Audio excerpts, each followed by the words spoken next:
The movie begins in 1968 on a talk show.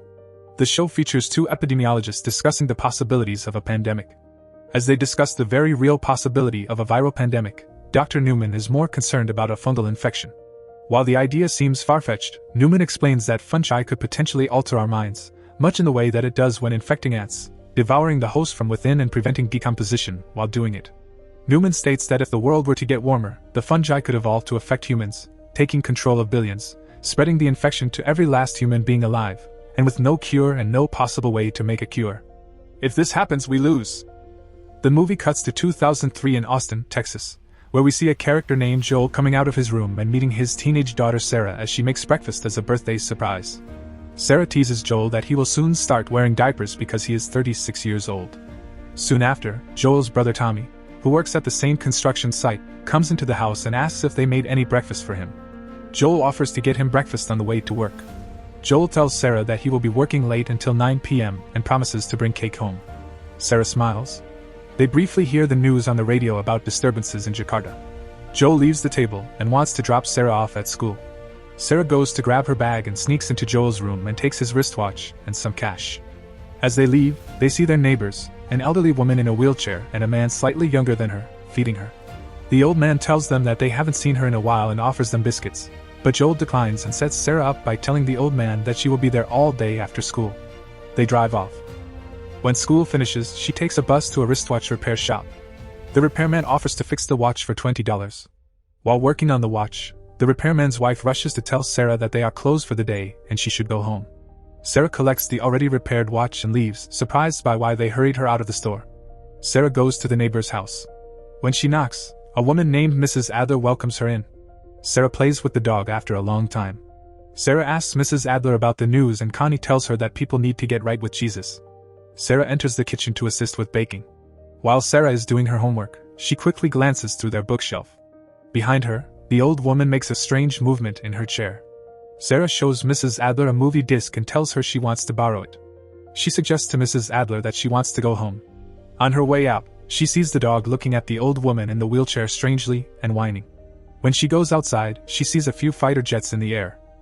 As Joel enters the room, he realizes that he has forgotten the cake and apologizes, promising to buy it the next day. Sarah presents him with a wristwatch, which he appreciates and thanks her for. Sarah then shows him the movie she borrowed from Mrs. Adler, and they watch it together, as Sarah falls asleep. Suddenly, Joel receives a call from Tommy, who is in jail and needs to be bailed out. Without telling Sarah, Joel carries her to her room and leaves. Later, Sarah wakes up to the sound of fighter jets and calls for her father, but there is no response. The neighbor's dog startles her with its barking, so she goes to return it to Mrs. Adler, but it refuses to go and runs away. As she enters the neighbor's house, she sees blood on the ground and the old woman chasing after her. Sarah runs outside where Joel pulls up in a truck with Tommy, who is holding a rifle. The old woman runs furiously towards them as Joel hits her with a plumbing wrench. They drive away after the incidents. While on the road, they come across houses that are on fire and become worried that the city has been affected by some sort of disaster. Sarah is in shock at the sight. They attempt to escape the city by driving through the bushes, but soon realize that there is no way out. They come across a small town where people are running in confusion and an aircraft crashes, causing a massive explosion. Joel helps Sarah out of the car as another vehicle crashes and blocks the entrance, separating them from Tommy. He tells them to head to the river and that he will find a way to meet up with them there. As they reach an alley, they encounter zombies and Joel runs while carrying Sarah. They reach a field where a soldier is shooting the zombies but then orders Joel to freeze. The soldier reports his findings over the radio, and it seems that he has been instructed to shoot them. Joel tries to convince the soldier that he is not infected, but the soldier starts to shoot. Joel runs and falls into a ditch as Tommy shoots the soldier. Joel realizes that Sarah has been shot in the stomach and is gasping for breath. In tears, he holds her as she dies. The movie then cuts to 20 years later in Boston, where we see a young boy looking at the destroyed city. Soldiers from FEDRA, Federal Disaster Response Agency, have established quarantine zones for survivors and are ruling with an iron fist, barricading the entrance. We see the young boy fall. They tie him up and bring him in. The boy tests positive for the virus but appears to be in perfect health. He is injected and is promised food and toys. In another scene, we see workers loading dead bodies into a fire. A truck with dead bodies arrives and the young boy is among them. Joel, who is one of the workers, offloads the body into the fire. Fedra executes citizens who try to escape the quarantine zone. Joel meets with a soldier who owes him ration cards. In exchange, he hands over pills that are apparently from Atlanta. He also brings up the jittery nature of the soldiers, who have been under heavy fire from the Fireflies lately, a rebel group intent on overthrowing the government's authoritarian rule. We also meet Tess, a woman who is in the middle of a situation with Robert, an illegal salesman who swindled her on the sale of a car battery. Tess finds herself running out of a building after it is blown up. Clearly, this is the Fireflies' doing, but there are soldiers on the streets fighting with this rebel group. Unfortunately, the police mistake Tess for a Firefly and take her away. In another scene, we are introduced to another character, Ellie, who is going by the name of Veronica. Marlene, the head of the Boston faction of the Fireflies, gives Ellie a series of tests, which she ends by flipping the middle finger.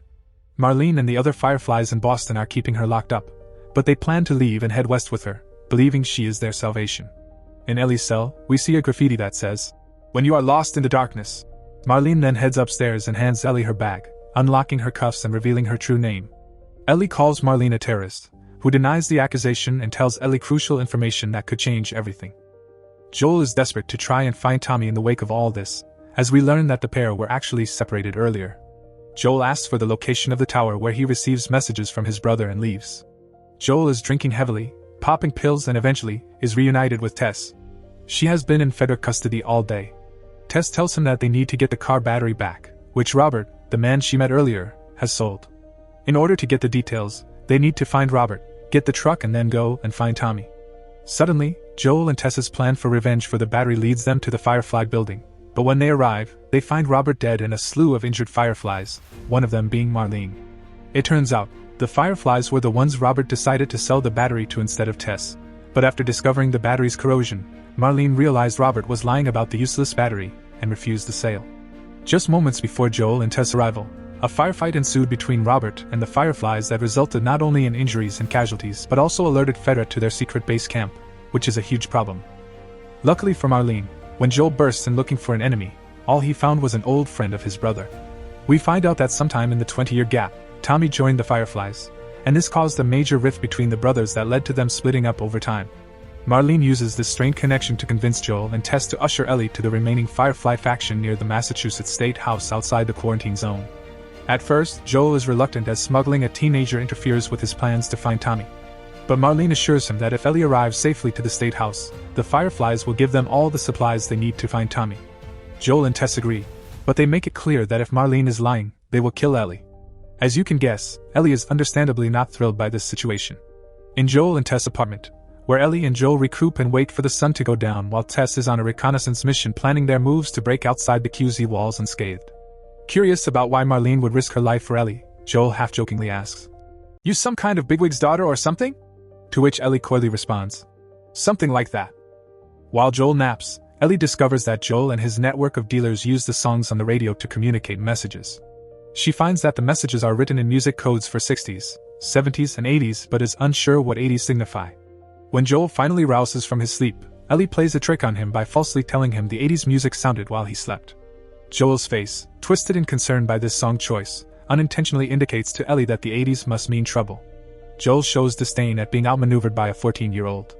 Upon Tess' arrival back at the apartment, the trio gear up and carefully sneak out to the restricted area, bypassing numerous federal patrols and searchlights. It's a pretty tense situation considering that if they all get caught, it will mean automatic execution by hanging. Just as they reach the final edge of the zone that separates them from the free-roaming territory, they are spotted by an officer. Running on pure adrenaline, Joel tries to figure out a plan of attack. However, he realizes that the interrogating officer is the one he sells pills to. He begins to relax, if only for a moment. In the world's biggest betrayal, Officer Pillpopper treats them as hostiles. Despite their pleas for safe passage, he subjects them to infection testing via a handheld scanner. Green means you're not infected, and red means you're infected. Joel and Tess pass the test with high marks, but Ellie, fearing her secret being exposed, stabs the officer, which causes him to draw his gun on them. Seeing the sight of a gun pointed at Ellie immediately reactivates Joel's trauma from losing his daughter at the hands of a militant soldier. Entranced in a blind rage, Joel tackles the guard and beats his face into a bloody pulp. Meanwhile, Tess catches a glimpse of the blaring red scanner and aims to inflict harm on Ellie. Ellie insists that she's not infected.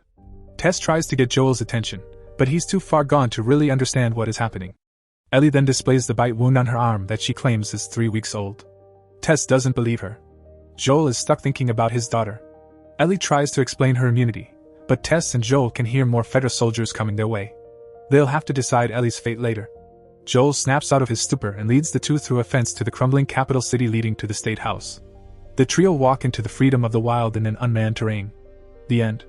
Please like and subscribe to ProRecap to watch more videos like this. See you next time.